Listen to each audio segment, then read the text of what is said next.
Okay, so today what we're going to look at is our files and streams. We're going to look at writing information into structures outside of our program, right?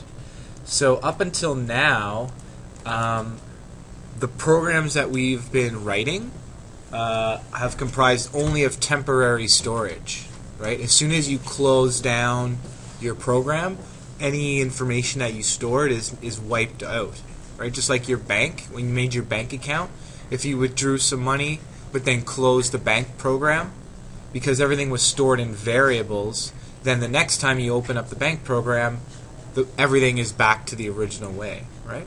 So we haven't done anything yet. We haven't looked at any ways to create permanent storage, right? We want to be able to store information beyond just a single running of the program, right? We don't want to have to reload everything, right? We don't want to have to re-enter all the information. We want it to save its states, okay? So what we're going to do is today we're going to look at some permanent storage, some ways of storing information and writing it to files, for example. So files are it's like memory, but files are stored on disks, right? Disks are constructed in a way that when you cut power, when you turn off power to a disk, it doesn't lose its state. So when you turn off your computer, all your files are still there, right? Because they're stored on the hard drive. But any files that were in your RAM, in your memory, are wiped clean every time you turn off your computer. And so what your operating system does is when you boot your computer up, it loads a whole bunch of files from the disk into memory so that it can run the applications, right? So we're going to look at how to write from memory. So essentially, when we declare variables or arrays or objects, we're storing information in memory, in the RAM, right? So when you look at the specs of your computer, like how much RAM does your laptop have? 8 gigs. So that's how much you could store many millions, probably trillions of integers in memory, right? But as soon as you turn off the power, it's wiped clean, okay? So that's what we're going to learn about. We're going to learn about files, okay? So we've already we've looked at some types of computer files already, right? We've looked at mostly what we've been working with in Visual Studio is text files, right? We've been writing our code in text files, and that's a certain type of file, right? Whereas binary files are files that are encoded in another way, and it encodes information that's not text. So binary files can include things like images, music. When you compile your source files, your text files, into exe files, that's now a binary file, right? So there are two types of files that you can write to from a computer. Okay. Let's make sure this is going. Yep. Okay. So let's start up a new program, and we'll start up a Windows form application, and we'll call this files, and we'll put this in another directory. We'll make a new directory called Filestreams. So files.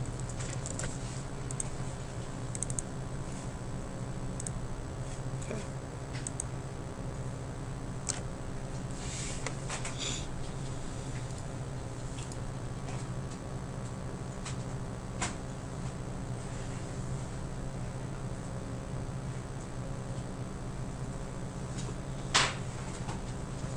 Okay, so what we're going to look at is using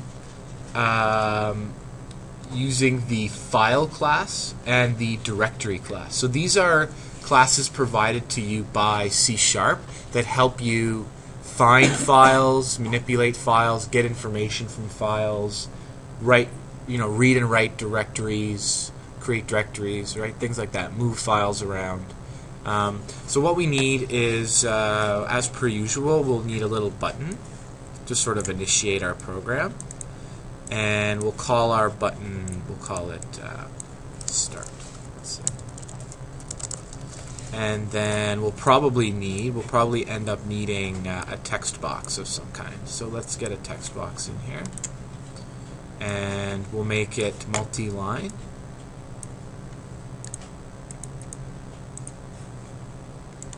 Okay, because we'll probably want to display some information there. Okay.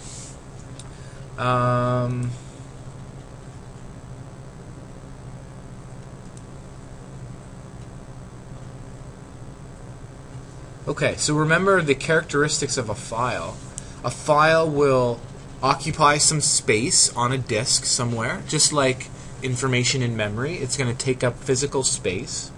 And then when you write to a file, you're writing data to the disk. When you read to it, you're reading from the file. You're going to copy the data from the storage disk into RAM. Okay? And of course, we use folders to organize our files. Right? I hope everyone's fairly familiar with a directory structure. Okay? So remember a path. Right? Remember how paths work. So in Windows machines. In DOS machines, our paths are, first we have the drive letter represented by the letter of the drive and then :/, and then we can list our folders, right? So you might have folder 1, and then you might have subfolder, and then, oops, it's my mom trying to talk to me. Bye for now. So then we might have a subfolder, and then a subfolder, and then our file dot extension. Okay, so remember those, because we'll have to provide our path names when we open up our files. You need to provide the path name. You need to tell your program where your file is. Right? That's a lot of students have trouble with that, because they'll get an error, an exception, like file doesn't exist, because they're not paying close attention to the path that they give it. Okay. Okay, so there's a file class in C#. So let's click on our button and go to our object so we can start writing code for our file to start manipulating a file. So what we need to do in order to use the file class is we need to include a new library. We need to type at the top of our program using system.io. So that means input output. So now we're going to be inputting and outputting to files. Okay?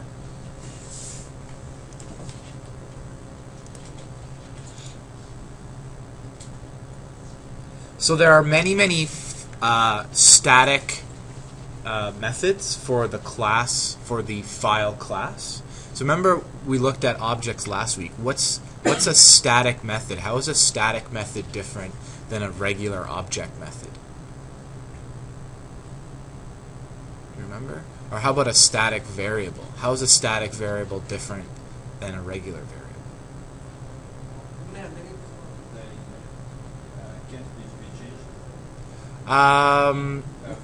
No, that's a constant. It could be similar. Usually a lot of times you make your static variables constant, but what it means is that it's associated to a class rather than an object, right? And again, what's the difference between a class and an object?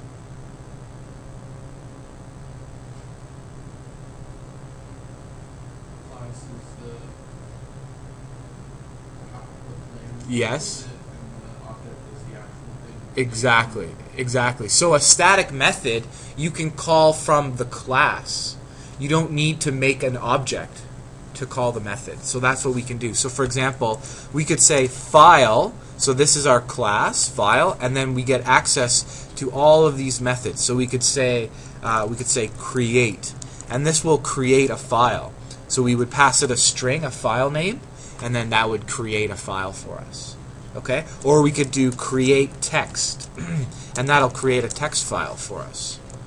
Okay, so if we said c myfile.text, okay, and if we ran this program, is this going to work?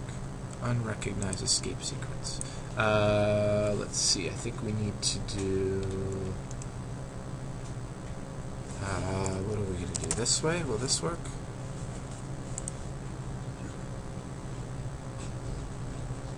Yeah. Okay. So now if we press this button, now this is going to run, and if we go and check in our C drive, oops, oh, access to that path is denied. Okay. So we don't have access to write to our disk. So these are new issues that we have to deal with now, and this is why I wanted to show you exception handling before we look at this kind of stuff, because there's going to be all sorts of these types of problems that you run into. Okay, so let's try just writing. If we just give it the file name, what I believe it will do is write to the application folder. So we should have permission to do that. Let's try that.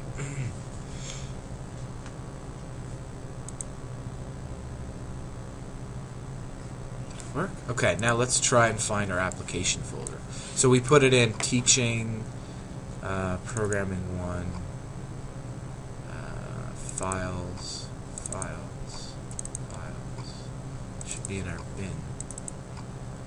So there's our file. Okay, that it created, but it's going to be empty because we haven't done anything with it yet. We haven't put anything in the file yet. Okay. So did you see that? This is the directory where our application is compiled into. Okay. So see, this is our application folder, right? Files, and this is our source code, and our binary. This is what bin means. Binary. Our binary files get stored in our bin. So because we're in debug mode, see up here we have debug mode selected, it's going to go in a subfolder called debug, and then here is our exe file. So you could take this exe file and send it to someone, and they can run your program then by just clicking on the file. Oh yeah, Okay. I've tried that too. Yeah, it works. Yeah, depending. Sometimes if you have, if your application has dependencies like other files, then you'll have to create an install script so that many files come over. But if your program is simple, then you can just send them the exe file. Sorry? Yeah, it's probably the slashes. The assignment is due today, right?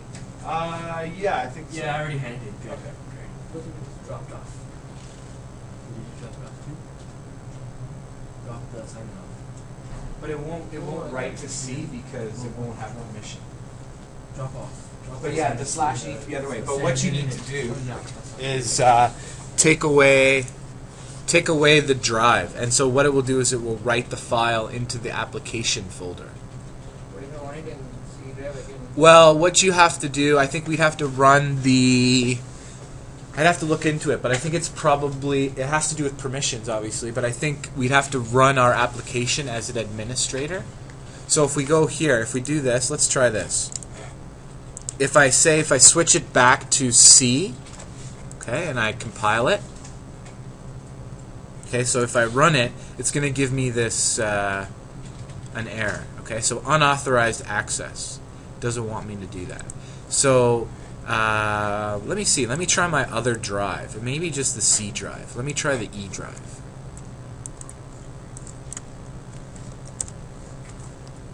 Because I was able to click the button in my. Oh yeah, it worked? Yeah, it worked. Okay. So maybe I just have some permissions on my C drive for some reason. It seems to have worked on my E drive. So here. Yep. So it worked on my E drive. So you can give it the full path, and it will create that file. Okay? Okay. So, what else do we have? So we could also, so file also has some other, many other functions. So we could get the creation time. So we could say get creation time of our file. And so we'll put this into a string, and then what we'll do is our text box 1, our text, we will append. Can we append, or what do we do? Text box, text. I guess we just set it to be the value. And this will return, what does this return? So this returns a date time object. So let's actually create one of those, a date time object, okay, called date. And then what we can do is get from the date, we could get let's see what the function is here. We could say to long time string, okay, and then we will set that to be the value in our text box. Okay. So if we run this now, and we click Start, now we get the time when our file was created. Okay. So see what I did there? I used the file class and this static method getCreationTime. Then I passed it in this file. Let's look for another file here. Let's see. Here's my signature file. Let's try this. So I'll copy the file name. We'll pass this in here.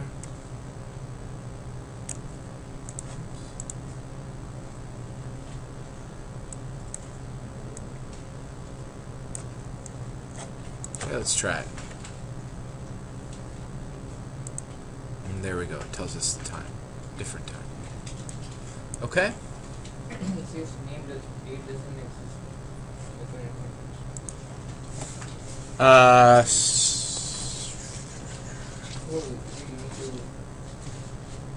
yeah, you have to. So what we're doing is this function here. This function here returns an object of type date, right? Because we're saying get creation time. So it's going to return an object of type date that will be stored in this reference here. Which part? But I won't be able to see. But are you setting, so this function is going to return a date. Are you setting this function to equal a date? Yeah. Okay. But, should I select a different factor? A different, well, yeah, you won't have this file name. Set it to be a file that you have on your disk. Right? Otherwise, you're going to get a file doesn't exist. Is that what's happening? No, I didn't. Okay. So you just need to make sure you give it a file name that... Any file, right? Yeah, as long as it exists. It has to exist.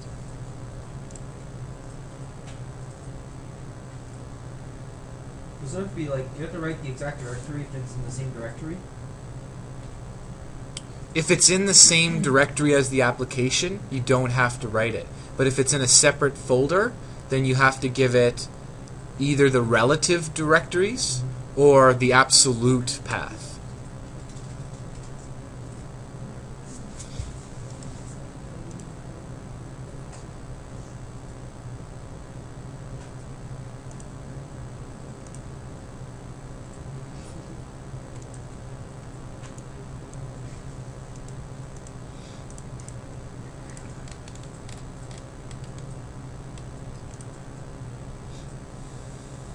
Okay, another thing we could do is instead of relying on our exception, we could use the file dot exists function. So for example, we could say this. So we'll copy our file name, paste it here, and then so this will return a Boolean value. So we'll say if file exists, then message box dot show, or we'll say text box dot text equals plus equals, so this will append it, plus equals file exists. And same thing here, plus equals. Why doesn't mine work on the first try? It's before that. Let's see. I did create the file. I actually did create the file in the same directory. Okay. Oh, you need to include using system.io.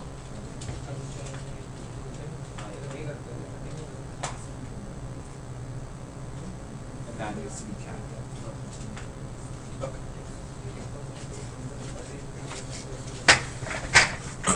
Okay, so now if we run this,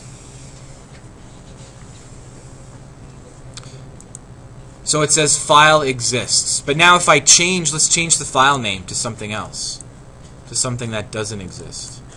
And then I run it, then it'll say nothing. Okay? Okay. Let's see what else we can look at.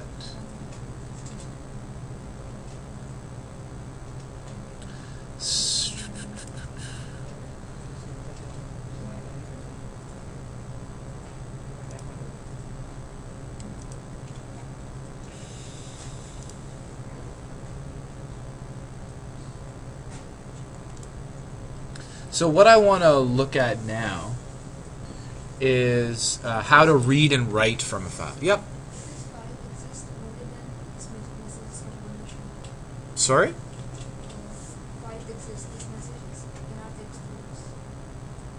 Yep. Oh, it is? Only if the file exists. Only if it exists. If you change it to something else that doesn't exist, like Bob, and then try and run it, it won't. It won't go in there. Right? The same is happening with me, but I have the file that exists. But are you sure it's correct? Is it the right file name? How is this possible? Sunday, December 31st, 1600.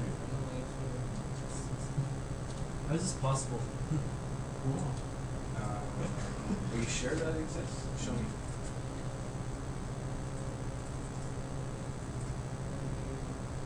Okay. So go back. Yeah, so it does exist. It's not saying that it does. Oh, because here you have to also put plus equals, because this is just clobbering over whatever would happen. So if you put plus equals, that's your cat. Right? So now if you run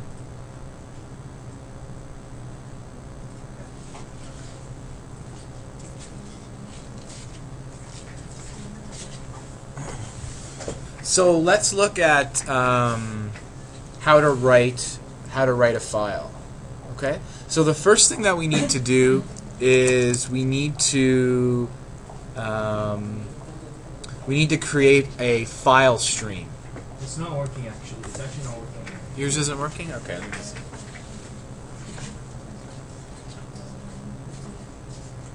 It's not. It actually does exist, and it's in the same directory. Oh, so you go back.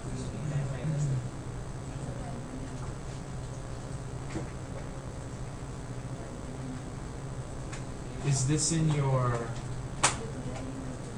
Where's your? Oh no, where's your application folder? Oh, it has to be exactly in the application. Yeah, where the exe file is running. So cut it. Here? Yep. Just here. No. Go to Files, Bin, Debug, and there.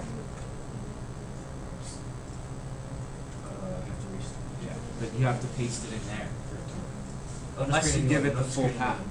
Just create a new one. Yeah, unless you give it the full path. Okay? So the first thing that we're going to do is we're going to create a file stream. And the way we do that is we say Filestream, that's our class, and then we're going to create an object called output Filestream, let's say. Okay? And then what we're going to do, we're going to set that to equal a new file stream. Yep, better. Okay, good. And it gives you the exact date. Otherwise, it gives you 1600, something in 1600 otherwise. Oh, okay. That's weird. So we are going to create a new file stream, And what we have to give it a couple of arguments. So the first thing we do is we give it the file name. So let's give it myfile.txt. Okay? And then after that, we're also going to give it something called, we're going to set the file mode. So again, we're going to access a static variable. So the mode we can pick.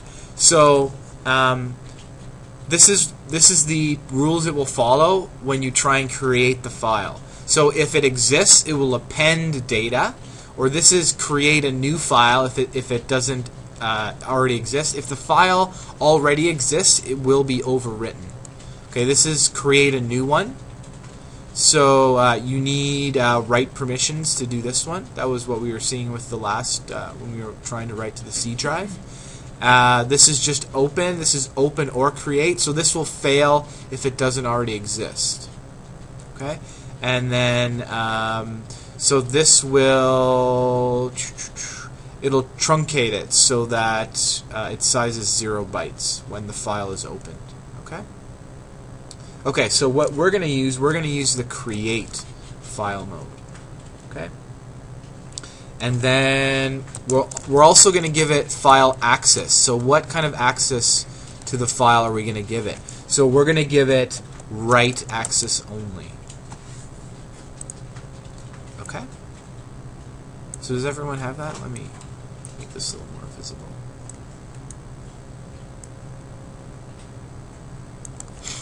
Yeah, I remember doing this in Python. Yeah. Okay. Good. We have this too. They support this too. Yeah.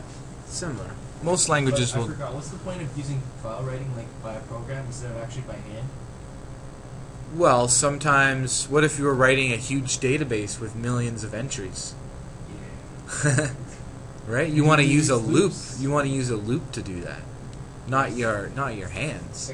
You'd get Cut and carpal paste. tunnel syndrome. Yeah, you'd get carpal tunnel syndrome, and you'd go through a lot of keyboards and mice. Right? We don't want to do that. Okay. So now that we've created the file stream, we need to do one more thing. So we need to create a stream writer.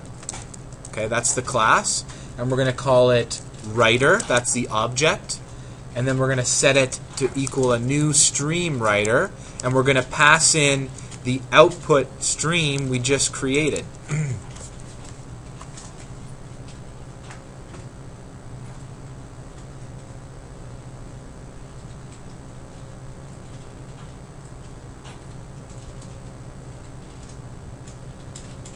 So now what we can do is now this writer object gives us access to all sorts of methods that allow us to manipulate our file. Okay? So let's try writing to it. Remember, this is just like console.writeLine, except this is writer.writeLine. So instead of writing to the console stream, you're writing to a file stream. Okay? But the input works the same way. It's just like a string. So this is my first data stored in a file. Okay? And then we have to do one more thing. Before we're done, we have to remember to close our streams. So first we close our writer, and then we close our file stream. What happens if we don't close it? Sometimes what will happen is the file will be corrupted because there are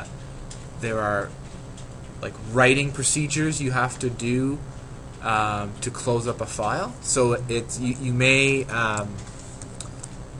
corrupt your file. Okay, so let's try it. Let's run it. Click our button. Okay, and let's go look at our file. So we can. Where is it here? It can't run. Actually, it's after it says output by stream bracket, no parameter. So there's my data that I wrote to a file in the myfile.txt. Sorry, what? Output file stream. Oh, dot close. Oh, both of them? Yeah. It's not opening. Okay, let's see.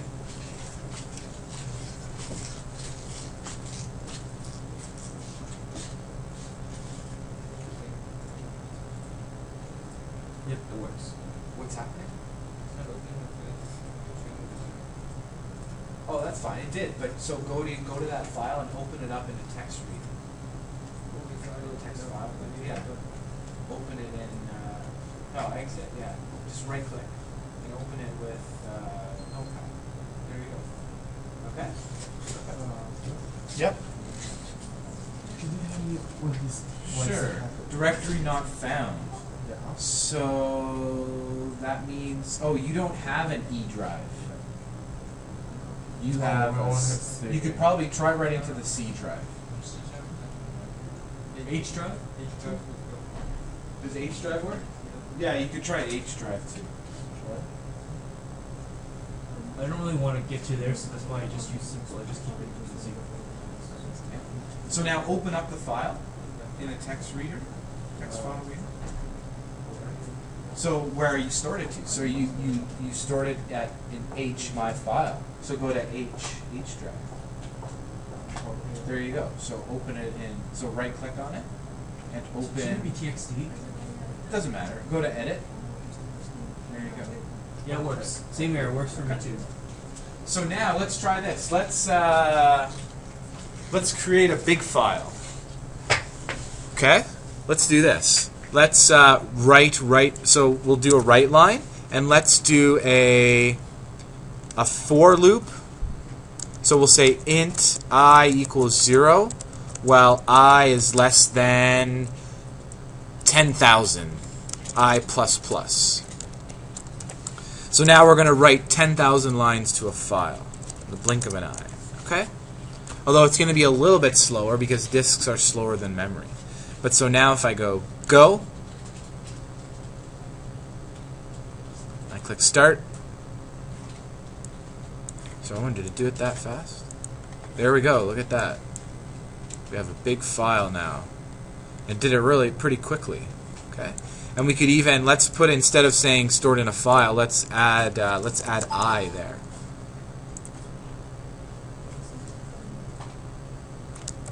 So we'll say, we'll concatenate I into there.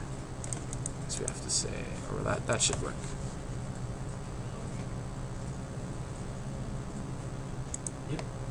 Yep, it works perfectly. Okay.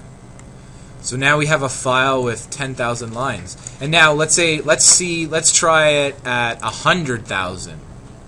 So we just have to put in one decimal, one number here. And now we'll have a much bigger file. Okay, so even that didn't really take very long. So if we go, let's edit this. Okay, so now we have a file with 100,000 lines in it. So how big is that? Let's see how big that file is. It is 4 megs. It's actually pretty big. Right? It's 4 megs big. It's as big as a song. Okay? Or a couple of, it would be about maybe half a minute of audio, uncompressed audio. Okay? It will, well, the way we have it, it'll just keep overwriting the data. But if we changed this to I think create, we would change this to append. So now if we do it, it'll keep adding it. So every time you press the button, it'll add 4 megs of data to the file. So if we do this, we press it again. So now if we look back here, now our file is almost 9 megs. Okay? So now when we look at it here, it's a big, big, big file. Okay? Okay. Great. So that's how we write to a file. Okay. And remember, you can write any strings you want in any format. Anything you want. Okay.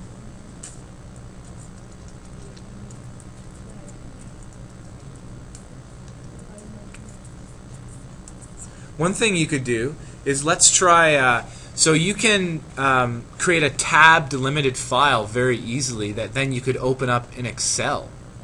So let's say you had a program that was crunching some numbers and producing a table that then you wanted later to look in Excel. It's really easy. So all you have to do is we just have to get the tab character for C#, which is just, I think it's /t, inserting the tab character. Yeah, it should be the same as most programming languages.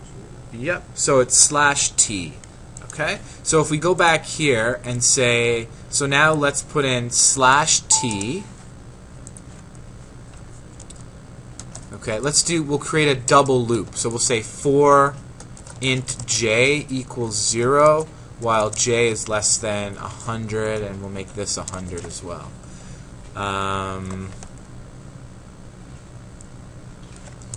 No, we'll do it 100 by 10. So we'll say j++. Okay, so we'll write. We won't write a new line. We'll just write a tab, and then we'll say +j. Okay. You change it to append because it appends. Right. I'm going to change this back to create, actually, just so it'll delete it. Okay. And then at the end here, we'll write a new line character.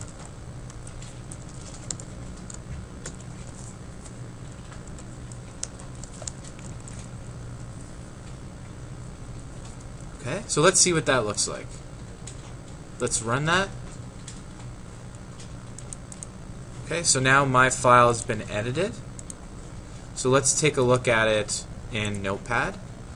So now we have this nice little tab delimited file. Okay, and what we could do is we can also open this in Excel. Let's open it in Excel and see what it looks like.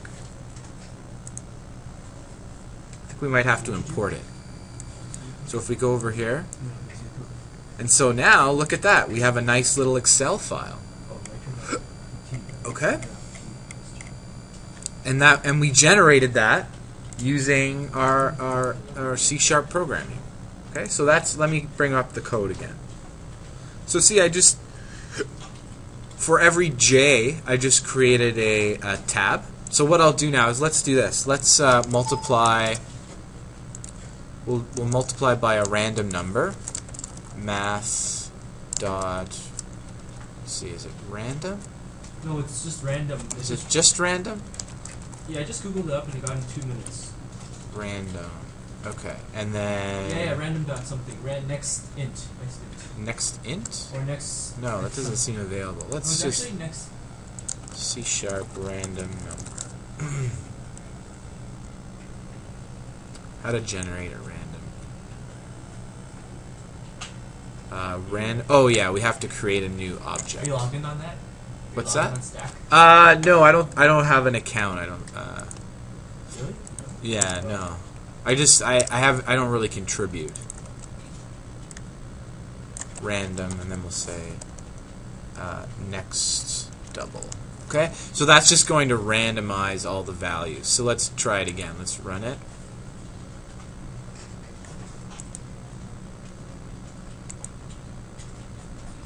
Okay. So see, I got a file exception was unhandled because it's open in Excel, and Excel locks the file when it's open. So I have to close it in Excel, go back here, and try again.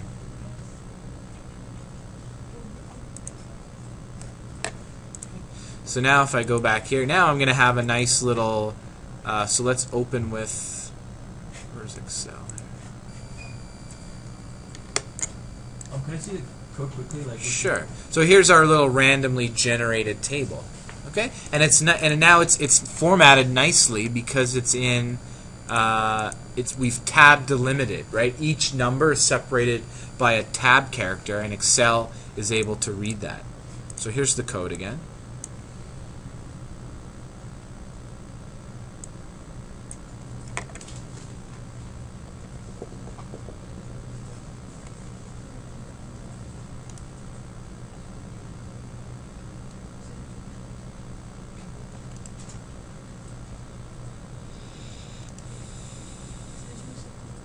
Yep. What's that?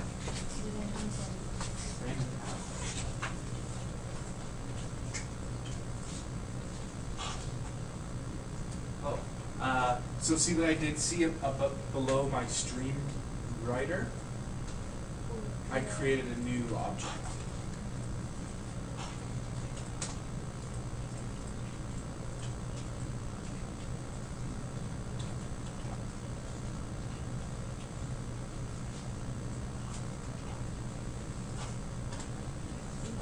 Yep.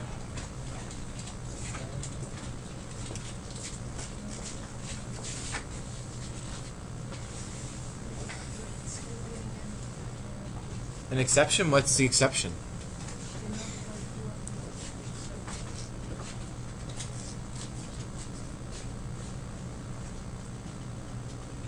Object is smooth.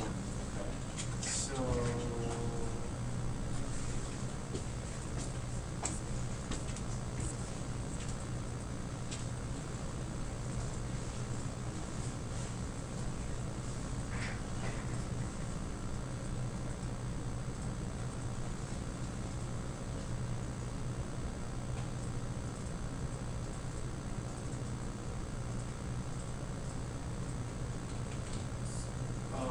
see, this stuff here, this is in, this stuff needs to go out of, because what's happening is going through this for loop, then it's going here, closing everything, then going back, and then trying to write again when it's closed. So this stuff needs to be outside.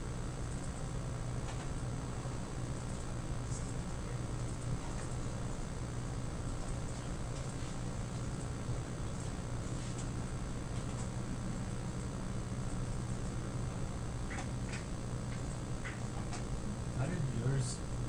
Does yours look like this, or does it have a table? I don't know, just the How'd you do that? Wait, can I see yours? Can I see how you did it with table? Should take that one. N yeah. T T J R T J R and N. What happened?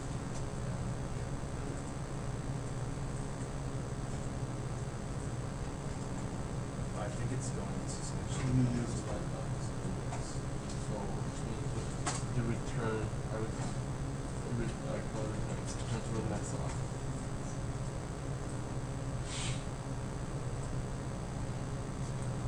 Oh, You are oh. opening that.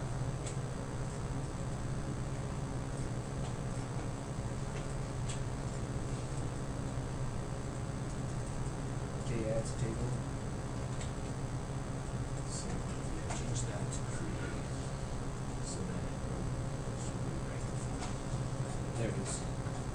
Like this, kind of? What's that? Oh, like this table? Oh, There's. So now if you go to Excel, you just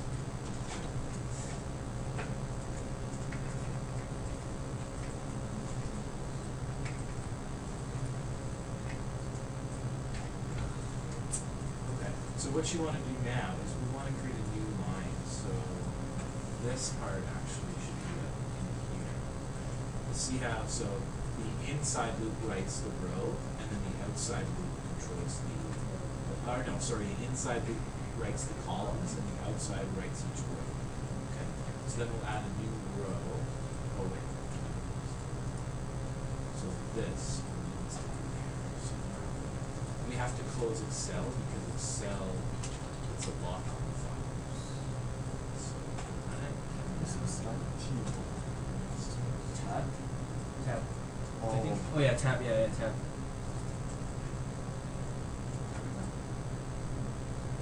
Starting with B. Because we have this initial, so if we put it here,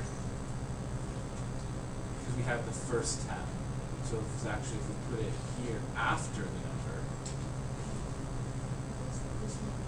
that's the tab character. So just like the new line character is an invisible character that makes it go to a new line, the tab character is an invisible character that makes it tab over. Okay. It's just like space. Space is actually a character. It's just invisible, right? So tab is like space, but it's a much bigger jump. Right? So now if we were to do that,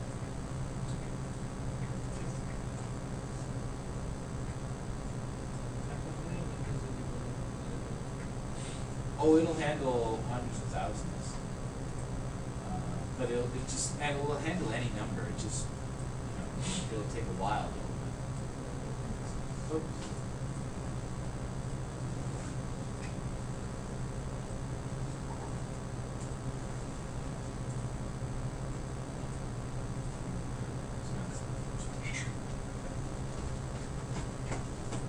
Anyone else have any issues?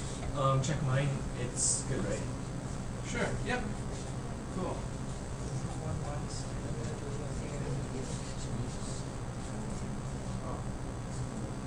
Okay, let's look at your code.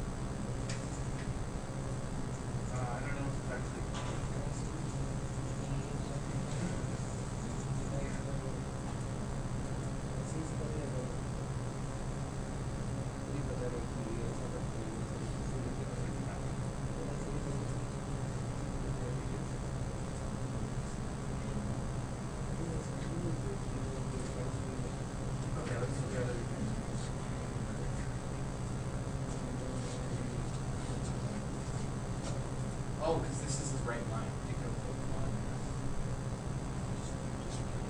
And same with this one.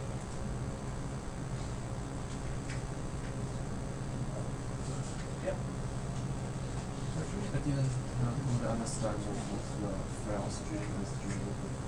So Filestream is just a stream. It's an object that gives you access to the file itself.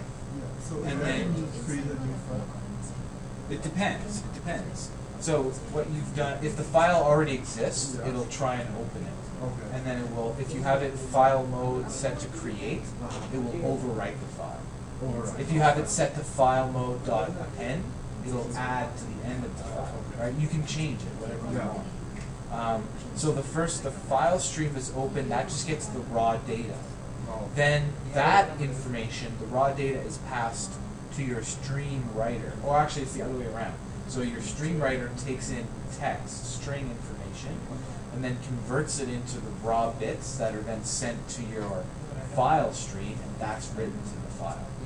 Right? So it's like a two-part pipe. First, you have the text goes through the first bit of the pipe, that turns it into bits, and then the bits are written to the disk. Okay. Okay.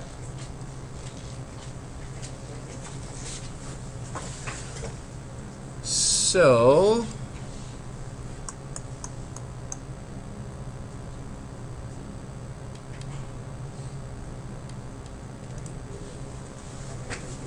okay, now what we're going to do is we're going to go the other way. We're going to read from a file. Okay? So let's create another button. So we'll call this one Write. And we'll create a new button. We'll copy this. And we'll call this one Read. Okay? And so let's click on Read. And so now what we'll do is we're going to create another stream. Okay? So we're going to create Filestream, and we'll call this in file this time. Or we'll call it output file stream, or input file stream. Okay? And that is equal to a new file stream object. And then again, what we have to do is pass a little bit of information in here. So the first thing that we do is we can say, so we'll get our file name. And so that was myfile.txt. So we'll pass that. That's the first thing that we pass. Then the second thing that we pass is the file mode. So in this case, we want to open it. Okay? And then finally, our file access, we only want to provide read access. We don't want to provide write access. Okay. So that's our Button code two, button two. Yeah. to create our input stream.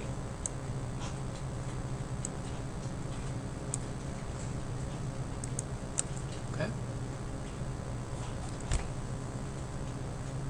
And let me show you a little trick outside of what we sort of have been learning. Just read. So what I want to do is let's go back to a form. Let's change the name of this button from something other than button 1. Let's call it something. Let's call it button right. Something that's more descriptive, right? We should call our variable name something descriptive. So now if we go back here, this will still be called button 1 click. So what we can do is right click it and go to refactor and click rename, and then we'll call this button start click. Okay? And that'll change all the references appropriately. Okay, and we can do the same thing for this. Let's go back to our Button.read, button.write. well, no, call it button write and read like this without a dot. Oh, yeah, true. Right. And then when we go here, we'll right click, go to refactor, go to rename, and then we'll change this to button read.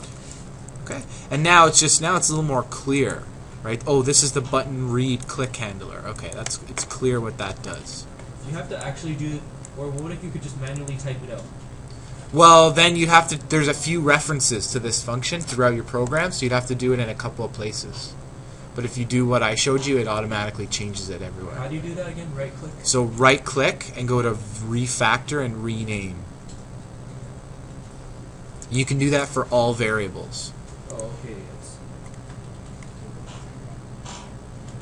okay. Okay? So now let's continue on our reading. Okay? So the next thing we do, we're going to create a stream reader, and we'll call that our reader, and that's going to equal a new stream reader, and we're going to pass in our input file stream. I messed up my program, actually. Uh-oh. Yeah, because I renamed it in the thing first. I renamed it in the properties first, right? Okay. Yeah, is that messed up? No, it should be okay. Yeah, but it says now it's not letting me access the design. Oh. What'd you do?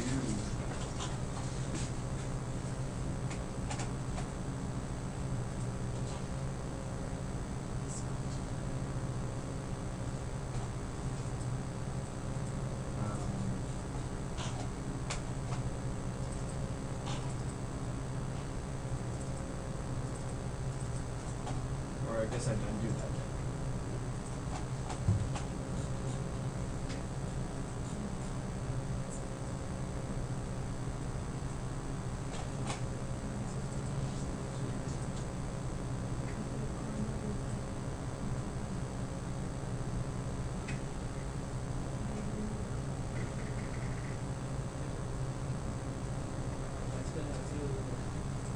Yeah, see if you can undo those changes.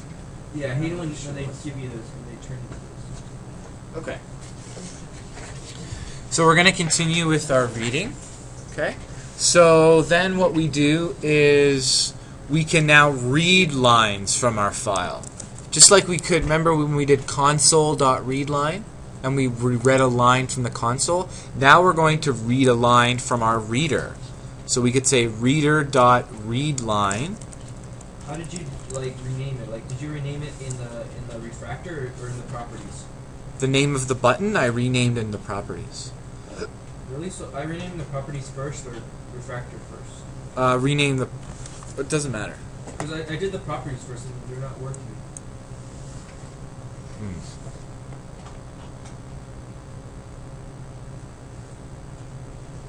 Okay, so what we're going to do is we're going to set this text box 1.text, and we're going to append the first line. Okay? So let's try this.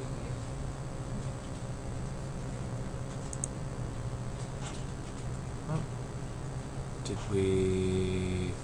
Oh, okay. It's being used by another process. So, oh, that's Excel. So make sure your Excel is closed, because otherwise it won't give access. And we forgot to do one thing, which was we always close our streams. Okay? Input Filestream close also. Okay? So now if we run this, and read it, now we have our first line. Right? So actually, let's make our form a lot bigger. Let's make it like this. So.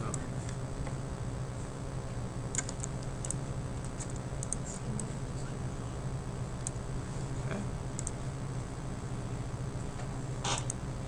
There we go. There's our first line of data. Okay. So what we could do now is we could put a loop in here. So we could say for int I equals 0, while I is less than 100, I plus plus, and then we'll read line.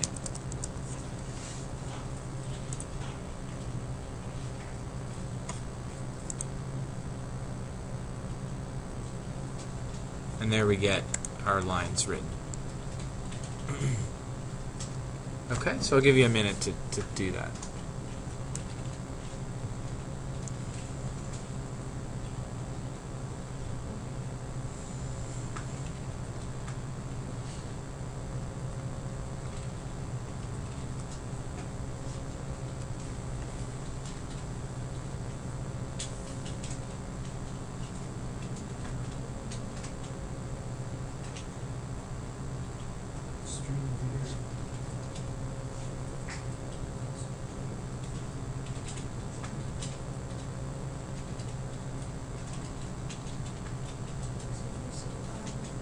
Okay.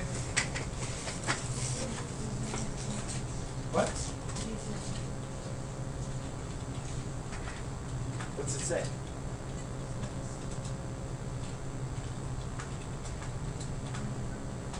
Oh, see, because you define it as a stream writer.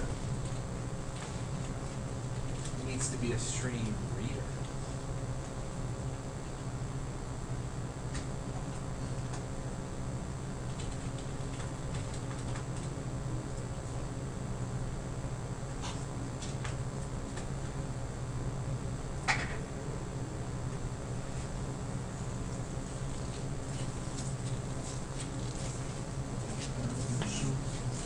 Sure.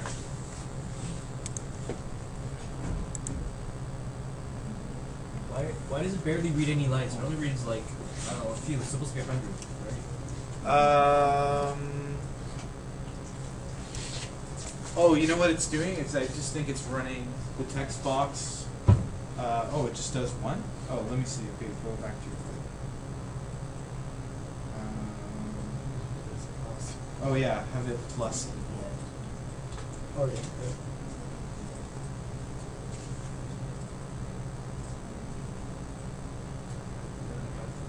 Yeah, that's all. Yeah, and then you just need to turn on your scroll bars. Yeah, there you go. How do you do scroll bars? It's a property. You can do it in the scroll bars. See? Horizontal. Oh, vertical. Vertical.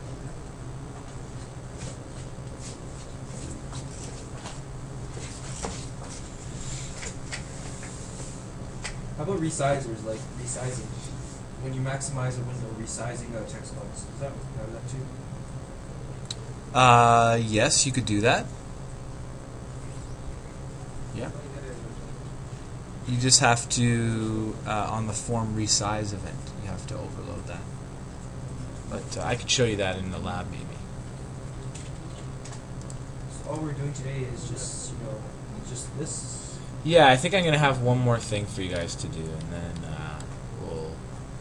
little challenge for you. Okay, so one other thing I'm going to show you is, our file is tab delimited. So what we could do is we could break up. Let's say we go back to our form here. Where's our form. So we go to our form, and instead of this text box, let's say we have multiple text boxes. Or no, let's say we have a combo box. So that's a drop-down box like this. Okay? So if we click here, and oops, what's the error? Oh, we deleted this text box. Okay.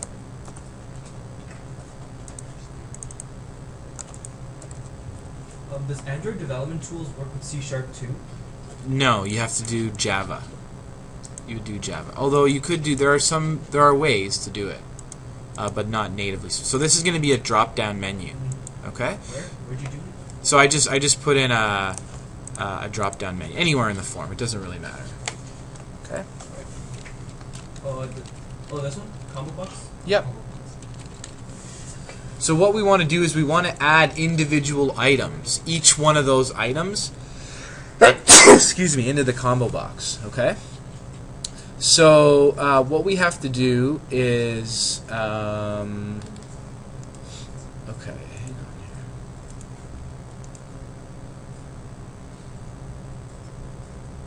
So if we, let's say if we click here, let's click on this right button. And let's add to our combo box, so it's called combo box 1, and we can then add to the items, we will add something. So now if we put here in a string something, so now if we run it and we click here, there's nothing, but if we write here, now there's something. Okay? So what we want to do now is populate our combo box with individual items that we wrote to our file. Can you use arrays as well? Arrays? Array, combo box array. For instance, instead of saying 1, 2, 3, 4, instead of saying the items instead. Yeah, I believe the items is an array list. Oh. Items is an array list, I believe. And you can add to it and also treat it like an array like this. Items like that. I believe you can do that. Yep.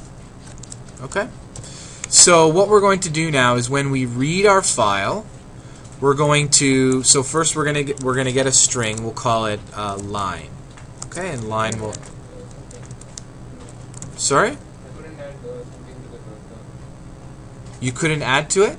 So did you go I clicked right and combo box 1 items dot add?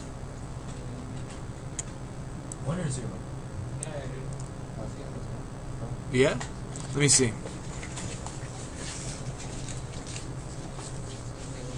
Okay.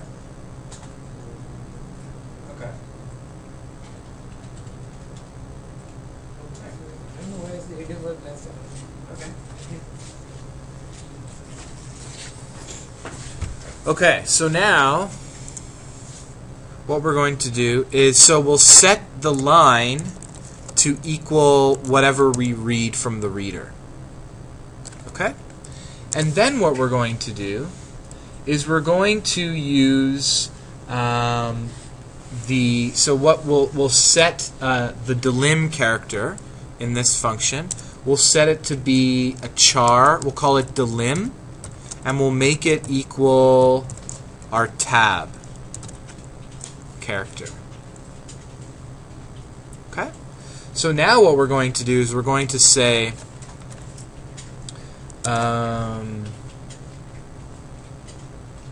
so we need a string array, string, called fields, and we're not going to create it. What we're going to do now is we're going to say fields equals line, and then we're going to split based on the delim character. So what that's going to do, we're going to get a string from our file.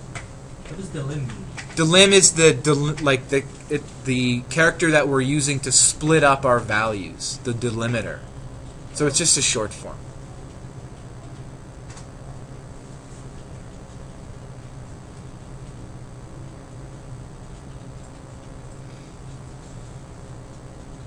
So now what we're dealing with is in fields, we're going to have an array with all our values. So now what we'll do is we'll have another int. We'll say for int j equals 0, while j is less than field's length,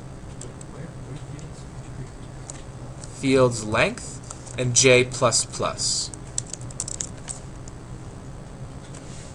Okay. It's supposed to be in the readers. And so now we're going to take combo box 1, and we're going to take the items, and we're going to add fields dot j. Okay, and that'll add, let's do this for 10 lines. Okay, so let's run it, and this is what will happen. So there's nothing in here, and now we're going to read it. And now we have all of our items in our combo box. Too many characters in the character literal. What's that mean? Let's see. So you're trying to give it a character. I believe it's the other slash. So that counts as one character.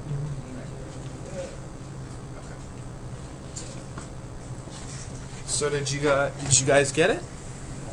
No, it's not working? Okay.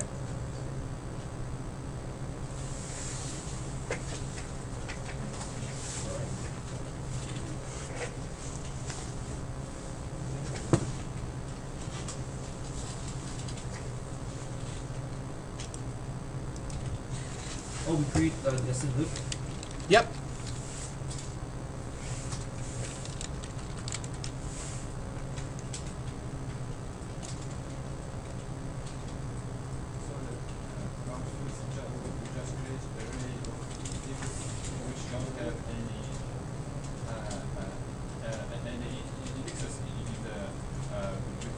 Here? Yeah, so all we're doing is we're creating a reference that will eventually point to an array. And then here, so this is like saying here, it's like saying almost fields equals new array and creating it there. Okay? But what happens is this function split returns an array. And that's attached to the reference now. And now fields becomes that array. Right? So it's just the same thing. We could leave this undefined. So now we have, it's like a pointer or a reference. So now it's waiting to have a value, and then we give it the value here. Okay? Where,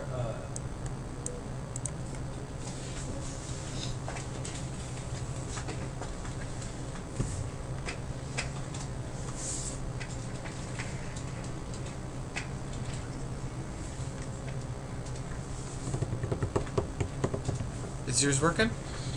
Yeah. wait, what are we doing here again? So all the items, individual items, should be added to the combo box. Not working? What's happening? Oh, like that. Like that? Like what? Yep. Of course, we're adding another. Oh, wait. So what's up?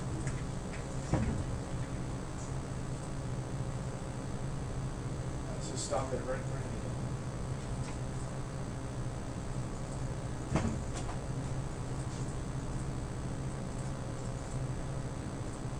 not read. Yeah, because so this here, your closing streams have to be outside of this for loop. Yeah.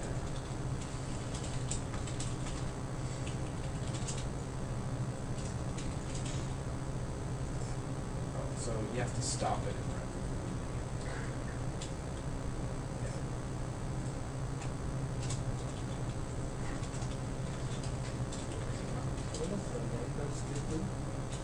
So line dot split.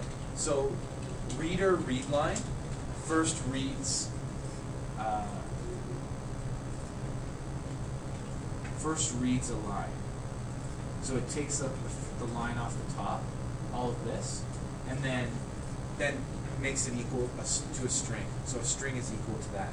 So then what split does is it looks at that string and splits up the string into an array based on a character that you tell it. So all of these numbers, there's a character hidden in here. See, it's just one character called the tab character. Right? We could have used, like let me show you. It doesn't have to be tab. You can delimit your files with anything, right? So let's. What's that? All these numbers are in an array. Yeah, so it splits it into an array. So we could go back up to here where we write our file. Instead of using T, let's use a comma. Okay? And then same thing here. Our delimiter character will change to a comma. So let's run that now. So we'll run our writing function. Okay? And so if we go to our file, so now see all of our numbers are split up by commas. Okay? Excel can still open up that as well. It's called a comma delimited file. Okay? So now when we read it, it's the same thing. Right? Now it just splits the file based on commas rather than tabs. Okay? So when To declare it, can we just rewrite it in the line of split? Sorry? Can we just rewrite comma instead of line of split? Yes, we could. We could just do this.